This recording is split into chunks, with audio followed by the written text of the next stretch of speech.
Now that the winter meetings are done, free agency might quiet down for the holiday season, besides those free agents coming over from Japan or Korea. So that gives us some time to kind of go over some other baseball issues, like the collective bargaining agreement and the chances of a lockout next year. It also doesn't help that the Dodgers signed Edwin Diaz during the winter meetings, the contract including deferrals. Not to mention, it appears Tariq Skubbal's on the way over to the Dodgers. You can't keep getting away with it! Hey guys, Blue Jays Domain here, and today I'm going to go over my ideal next CBA agreement. This probably won't be what happens, and there's a lot more minute details that I just will never be able to figure out or go over. So we're not going to do it. We're going to do the meat and potatoes. But before we go any further, be sure to hit that subscribe button if you're brand new to the channel. I'm hoping to hit 600 subscribers before the end of the year. Now back to the video. The major focus for this CBA is obviously financials. And that's like with that salary floor, salary cap, contract, and its deferrals. It could get messy. We didn't really hear anything during the winter meetings, and that wasn't encouraging. So I'm going to start with a basic. The MLB implements a salary floor. Make the floor $100 million. Every team can afford that. Each owner's worth $1 billion. Let's figure it out, or, at least over $500 million. So, you can afford the $100 million. The fact that there are, a handful of teams, 5 or 6, that don't have $100 million payrolls, is pretty embarrassing, actually. And if you can afford that, sell the fucking team. There's the Pirates, who have never handed out a 9-figure contract. Neither have the White Sox. That's embarrassing. Embarrassing.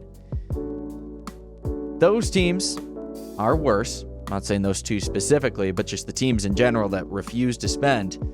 You're worse for baseball than a team like the Dodgers who do spend and take over. We're not asking you to sign $400 million contracts. We're not even asking you to sign $300 million contracts. Just a basic contract. Go get a dude, Get a bat. Get someone your team can cheer for. If you build it, they will come. You spend money, you make money. With that, I would also implement a salary cap. Probably $300 million. I think that's fair. It's a $200 million gap. This allows teams that are willing to spend big to continue to sort of spend big while also limiting how far they can go. It also allows free agent talent to kind of be able to spread around so they're not all on one team, the Dodgers. At the time of recording this, no team has a $300 million payroll. That's mainly because the ARB numbers are nowhere near finalized. Last year, it was only the Mets and the Dodgers who went over $300 million. And in 2024, it was the Yankees who were the only team who went over $300 million. So 300 feels like that line, not a lot of teams cross it.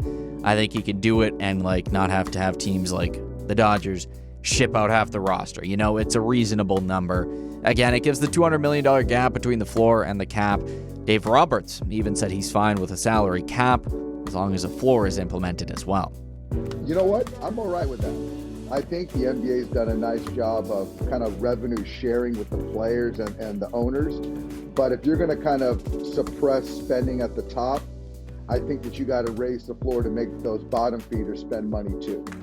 Looking at the contract deferrals, I think they will either be taken out entirely or there will be a limit. Let's say 5, maybe 10% of the contract can be deferred, and that's it. This is something I'm sure the players would be fine to get rid of. But before you complain about contract deferrals and how can the Dodgers do this? Every team does it. Second of all, the contract deferrals have to be agreed upon by the player. The player has to say yes. This is not a team saying, oh, and by the way, you're not going to get paid until you're 75.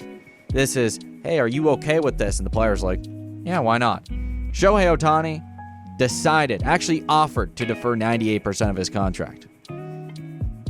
This would change that. You can't do that in this CBA agreement. It makes contract values as close to net present value as possible, better aligning when it comes to salary calculations. In my mind, if you sign a contract, you got to pay it during the player's duration on the team, not spreading it out over 40 years. That's stupid, in my opinion. Sticking with the contracts, I hope to see some sort of contract restructure. something that promotes loyalty and sticking with a team, kind of similar to the NHL and the NBA. Like the NHL, you get X amount of years, like maybe you get, I think it's 8 with the team, but if you sign with a new team, it's 7. And then the NBA, you got the Supermax contracts. Not sure how that would work in the MLB, because there's players that just move around a lot, especially like first-year players.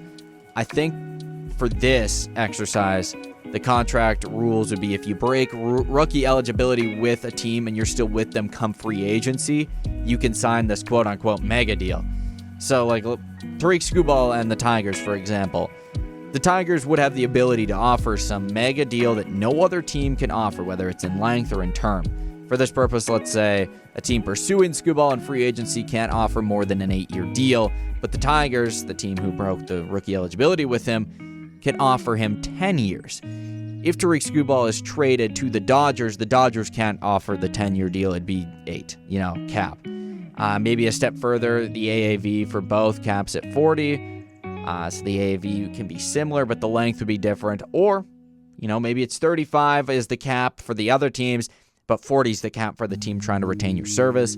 This way, you promote players sticking with their team more. It's better marketing for the MLB. It builds fan bases. It's just better. The reason I don't say the debut team is because, again, first-year guys move a lot. CJ Abrams and Mackenzie Gore, they debuted with the Padres, all right? So then they would not be eligible for this if we did it that way, and they were traded like instantly. This way, they broke rookie eligibility with the Nationals. If they were to hit free agency with the Nationals could offer this quote-unquote supermax to them. Not every player has to get the supermax. Every player is eligible, per se, but not everyone gets it, if that makes sense. Like, you don't have to be like, it's not like he only offers this supermax. You can be like, well, here's a 3-year deal. Come back, please. So just wanted to clear that up. Lastly, with all the contract talks, I say there's a 2-team expansion guaranteed by the end of the decade. This opens up 52 more roster spots in the MLB, a boost for players, and it sort of compensates for limiting just how much teams can spend per se. The 2 teams I like for expansion are Montreal and Salt Lake City, but that's whatever. We're not gonna divulge into that because we'll do that at a later date. That's all for my CBA agreement stuff. Let me know what you think of it in the comments down below. Anything you would add or change, also tell me in the comments down below. If you enjoyed the video, hit the like button and be sure to subscribe if you guys are brand new to the channel, and we'll catch you on the next one. Peace.